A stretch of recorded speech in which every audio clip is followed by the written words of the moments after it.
Hi, everybody. Welcome back to the Underwater Photography Show. As always, I am Matthew Sullivan. And I'm Alex Mustard. And last week, well, it'll be a few weeks since you guys, before this one comes out, but we recently did a little bit of a tribute episode to Martin Edge, who passed away. And we got some good feedback on that. So Alex decided we're to release the rest of his recordings from his interview with Martin way back in, what year was it? 2006. Yeah. I recorded it. I think it was 2006. That's the date on the files, but I'm not sure. I think it was maybe 2009 actually. Maybe the device I was using didn't have the clock correct on it or something. Because the more I think about it, the more it would make sense that it was because it was in the run up to the 4th edition of his book coming out. And we talk about the 3rd edition, which came out in 2006 as sort of a historical document, in the past tense. And actually, this first section of the recording is Martin talking about the process of trying to write a 4th edition when, many people that were asked, and he himself kind of thought, he put it all in the 3rd edition. How could you make a book that is trying to sell to the same people and you did everything you possibly could in the previous edition? So it's so that's really what this first section is about Martin telling us about the process behind creating that 4th edition. When I wrote the 3rd edition, it was very timely that it gave me enough time to get a few pictures together digitally and get into the digital revolution. And when I wrote the 3rd edition, I thought, that's it, there is nothing else to do. And the 3rd edition was groundbreaking because it was digital and there wasn't a lot in it about film, let's face it. It was just lip service to the publishers to keep a bit of it in the title. When I was asked to do a 4th edition, which was about a year ago now, my immediate concerns was, well, I'm still doing the same things now as I did 3 years ago, 4 years ago. What has changed? And the publishers send out, I think they send out a review form where they answer questions. And some of the people who they sent it out to said that there's not much point of another book because not a lot has changed. He says, well, the 3rd edition, there's so much in it, there's not much more that's changed. I mean, it's a fair. I mean, 3rd edition is an excellent book. Yeah, I mean, it was such a change. So there'll never be another 3rd edition. They won't unless you're There's another great revolution. Yeah. There'll never be another 3rd edition. But what I did probably a year ago, 9 months ago, I really sat down and I wrote. I carried a piece. I'll tell you what I did. I carried a piece of paper and a pen and a piece of paper with me, 24/7. I even had a piece of paper by my bedside. And every time something came into my head about what I do photographically, I wrote it down. As I introduced in the book, I thought this 4th edition would take me about 3 months to do. I thought I could just, it's all the same as last time, let's change a few words. And it's taken me a year, Alex, to do it. I started it just before Christmas. You've given up your golf as well, haven't you? I've given up my golf, yeah. And I didn't realise how many things I think about and little tricks I have that I've never written about. And these conversations with you have helped. And even now I'm thinking, oh my God, I've never thought to mention about such and such. So everything I know, I am sure is in this bloody book. And I am dreading the phone call when they say, this is ridiculous. We've given you 400 pages or 500 pages. This is going to like 600-700 pages, and I've got an argument to say that, well, hang on a minute, Martin Evening's book, is. So we'll just let's go for it. Everything have you agreed page count on them? Yeah, that's an interesting. But they never got back, and I've always agreed page tag counts. But in every edition, I've had my own way, and I have taken up a case and I've said, look, just trust me. It's no use sending it out thinking, what will this person say? What will that person say? It's my book. I know I've never let you down. Trust me. And in the early in the 90s, it was, trust me, we need, this book is going to sell on pictures. Don't limit me to colour pictures because it was expensive in those days. Just give me what I want. Just trust me. And I had to negotiate with the third edition, and I've had to negotiate with this on contributors and money for the contributors and the amount of contributors. And again, I'm expecting a phone call on page count, but I've tamed my new editor, and I don't think there's going to be a problem.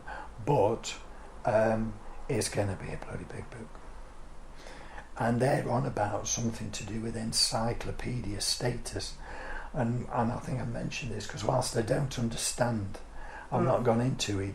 There's something somewhere that they can advertise something as an encyclopedia, but they may be doing this, I don't know.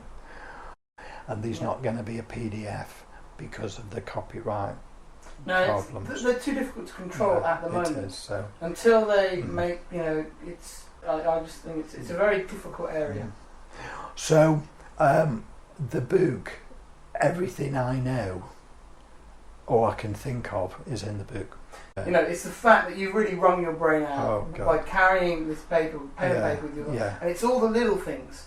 And as a result, and I think I'll quote you saying it's an encyclopedic look at underwater photography. It's the little things that make the difference between the good shots and the really memorable ones. And again, in the introduction, the first thing I say, it's comprehensive. It's this, it's that, and it is the most comprehensive reading material or book that's ever been published. It is. And I've said, however, it's underwater photography through the eyes, mind, philosophy of Martin Edge. And you've all got to remember that, and you've got to seek out other views, because other people will agree and disagree on all manner of things. I was thinking of what I'm going to speak about at Visions, and part of I'm going to talk about some of the ways I like pictures, and and part of the introduction to that talk is these days as photographers, it's pretty easy to go underwater and take a picture that comes out, and really all you've got to differentiate your pictures from someone else's. We're using the same lenses, the same cameras, we're diving in the same places. Is what you're doing compositionally, how you're lighting pictures. I used that bit from when I taped you on the way back. I used all that. Oh, okay. Yes, that's it. I'm talking about light as well, but I'm talking about mine's called Edge of the Light. Yeah, see this is what I've done. They sent one email a million years ago saying, what do you want to talk about and for how long?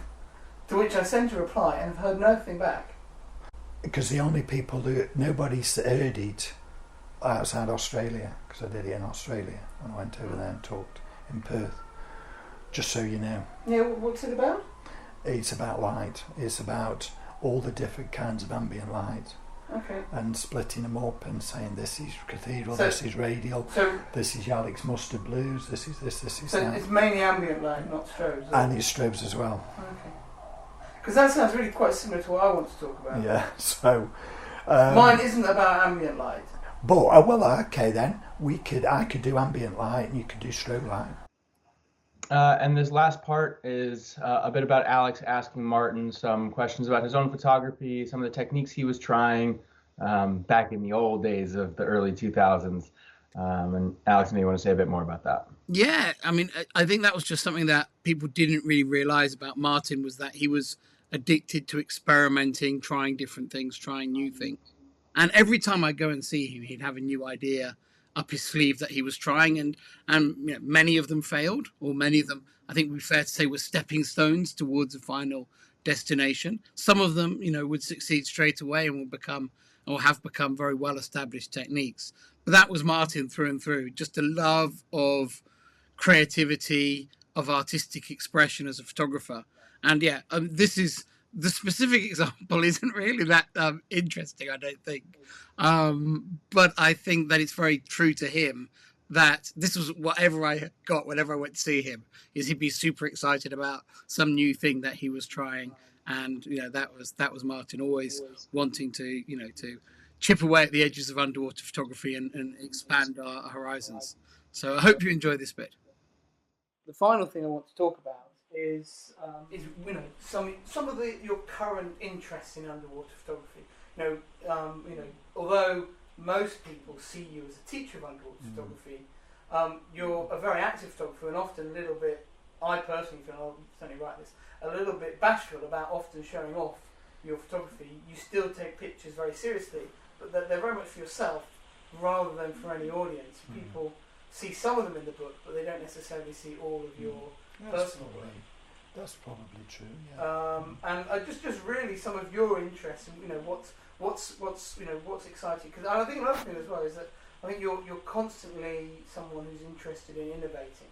What are the things that are really exciting you in your photography at the moment?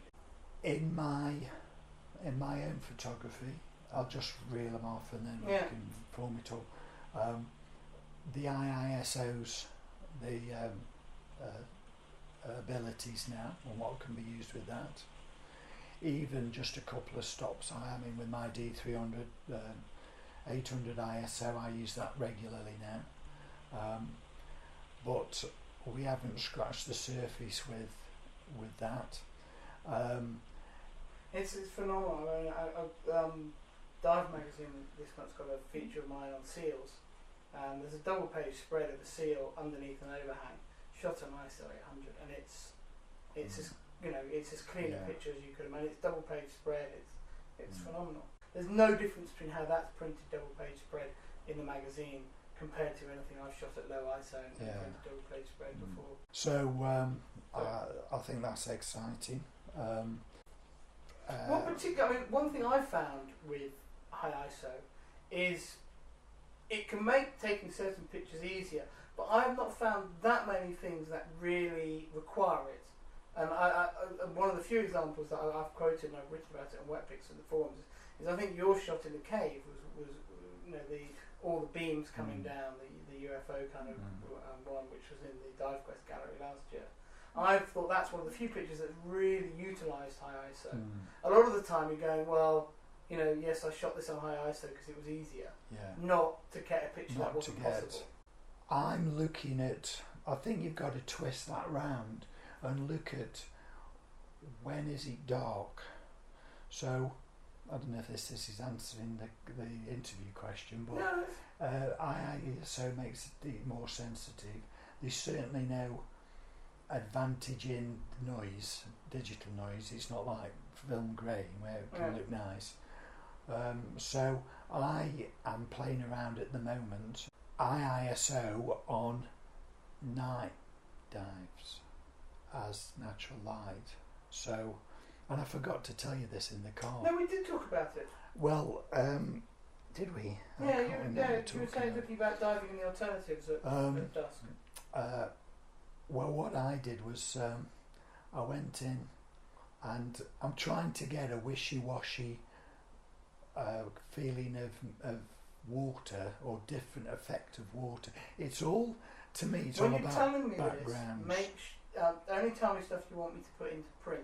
Okay. If the stuff that, you're working on, because, what you tell me now, I'll put in the interview because this is what people are really interested in. Okay, well, to be honest, so it's not something I'm holding back, and if somebody was to say, hey, I've had a go at this, guess what?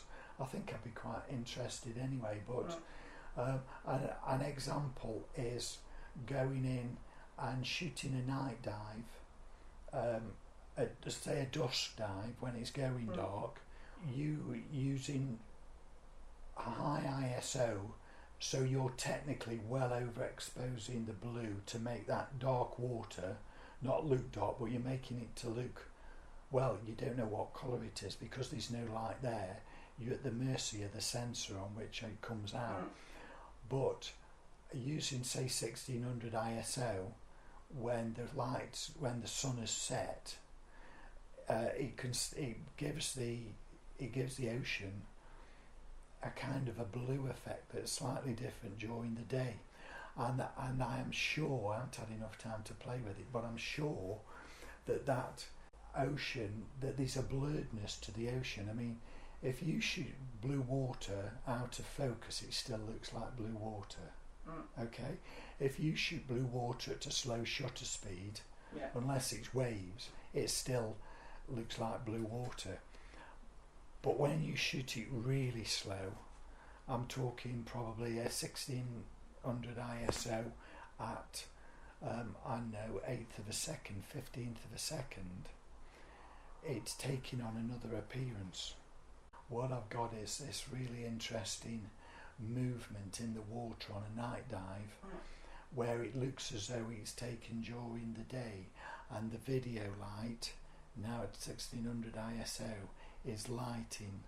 It's really coming into its own, because it is lighting something realistically up. If you imagine a very powerful, let's say you imagine an HMI light, and how that would light something up, but without this kind of wispy water behind. I mean, this is helping me actually get it across, because I've never had to explain it in words before. It isn't nailed, because at the moment I've not quite got the right subject to do it with, but there's something there. Do you feel the fact that because your main goal on trips is teaching and helping other people, it actually frees you up to be able to shoot? Yeah, absolutely. Yeah. I tell you what, the book and in the last, I've been shooting for the book probably for 2 years, but I had my trip to Bali in May, which was totally book orientated, was very stressful for me, and I really did not do, in my opinion, that well, and I was very slow to start. You can put that in, I'm a very slow starter on a trip. But the book, it was all, I need this, I need that, I need a decent picture taken with this or taken with that. And it wasn't until I just chilled and relaxed, and I'm teaching as well, but when I'm just teaching and no book, no project, that is when I start to play, and I do just, things come to me and I think, wow, I've never seen this before, why hasn't anybody thought of this, or why hasn't anybody thought of that? I think you are someone as well who, because you see a lot of underwater pictures. People are showing you theirs, and you're taking yours, and you're looking at books and magazines, and you have done for 30 years or however long it is now. That when you see something new, it really catches your attention, because you're being exposed to underwater photography all the time. You're not like someone who does underwater photography for 2-3 weeks a year, goes away from it for the rest of the year. You're immersed in it all the time, so you really respond to something new. And I think that's a big part of what drives your own photography, is that quest for what's new, new ways of controlling light, of using light in pictures. And we've said before, I think you're very much a light photographer. I think it's what drives your photography. I think I've quoted that in the book. Okay, no, I'm happy about that. But another example of what's interesting me at the moment is, and we briefly touched on it, the naivety of inexperience, which people will shoot something because they are excited and keen, and it's never going to work. We would never do it because there's just no way it's going to work. Yet somehow it does, and it's how to recreate that lost naivety. I don't know if that's a bit too deep. No, that's good. That's good. I see pictures that students have taken, and there's no way on Earth that it's ever going to work, and it has. It's just, it's just because they see, and they're taking. It's not just about a fish swimming off or that. It's just something, and you think, my goodness, that has just captured that seascape atmosphere perfectly, but they're too far away. They've taken it with the wrong lens, They've got the wrong ISO. It's all wrong, and they don't know it's wrong. They're just snapping. And it's just a lost naivety that. And you want to bring more of that back into your photography. Yes, and how to do that, and really the thing you do is just blat indiscriminately, just blat, just totally. When you think it's totally wrong, you just blat, and out of it comes. And you'll show them to people, and they'll say, "Oh, I like that." I'll say, "What the hell do you like about that?" I'll say, "Oh, it's whatever." And you think, "Oh yeah, I see where you're coming from." But it's way out there, hard to explain. But yeah, no, I think it's almost the. I think the original point of the naivety, bringing that in, and and it's the fact that as photographers, you know a lot. You know what's going to work. You know not what's going to work. You sit on a boat before a dive and go, "I'll put these settings on my camera. It's going to come out." Yeah. But sometimes, you want to get back and just say, let's take stuff on that I know not going to work, because there might just be a little chink of light in that shot that's it's going to open up, and you're going to follow that. It's going to be like like Alice's rabbit hole. You didn't think it was going to work. You go inside, and suddenly a new world opens up. And that's for other times it doesn't. For us to push the boundaries. Here's a quote for you, for people like you and me, and people like us, to push the boundaries. You are talking about a chink, because we're not going to come across something one day and think, wow, there's a whole technique here that's never been done. We're not going to find that. It's going to be something that is just out there, and it's been just passed over. But it's there. There's loads of stuff there. And I think one of the great things about photography is the fact that the technology is always going forward. So something which 10 years ago it was there but it didn't really work, suddenly can work because of high ISO, because of better autofocus, because of whatever feature, because of digital review. Suddenly something that couldn't work a few years ago can work again. There's something more tangible you could put down, and that is backgrounds. I am convinced that underwater photography is about backgrounds. A big major slice of that cake is about the background. So there's all the blurs, the blur, the black, the blue, your mustard blue. But it's what other backgrounds are there to use. But I'm very interested in that. Have you ever played with the negative clarity setting? In Lightroom? No, I use clarity, but not. Do you mean moving it the other way? No, I've never tried it. I've always only ever used it positively. I tell you what, when you get home, get some of your mangrove pictures and knock it down. Really knock it right down. In fact, knock it to the end and just bring it back. Okay. It's. I won't put that in the article, but no. It's there's something there, no doubt about that. It's knowing what with. See things that you don't need to be sharp. So if you think of anything that you don't need sharp, like fish scales, you don't really need them sharp if you've got the eye. Like sand, like reflections, surface, things that haven't got sharpness to them, things that are soft. So what's soft? I know, jellyfish. Have a play. Good. So, with all these new ideas then, surely the 4th edition can't be the last. It's not, but just between you and me. Hopefully you guys enjoyed these 2 episodes on Alex's interview with Martin. Hopefully it's a nice little tribute to him now that he is no longer with us. And Alex, I know you would like to close this out. Yeah, no, I think that quite a few people, were really interested to hear this. I know people who knew Martin enjoyed hearing his voice. He does have quite a distinctive accent, and I think people have enjoyed hearing that again. It's helped him through sort of a tough time, certainly for his friends. It's not been a fun last week or so. But, yeah, it's great to have got Martin on to the Underwater Photography Show. I know he actually emailed me and said that he'd watched some episodes when we first did it, so that was really nice to hear. And yeah, hopefully we'll have reasons to bring him up again. He'll certainly be someone that we won't forget in the underwater photography community. Thanks for watching.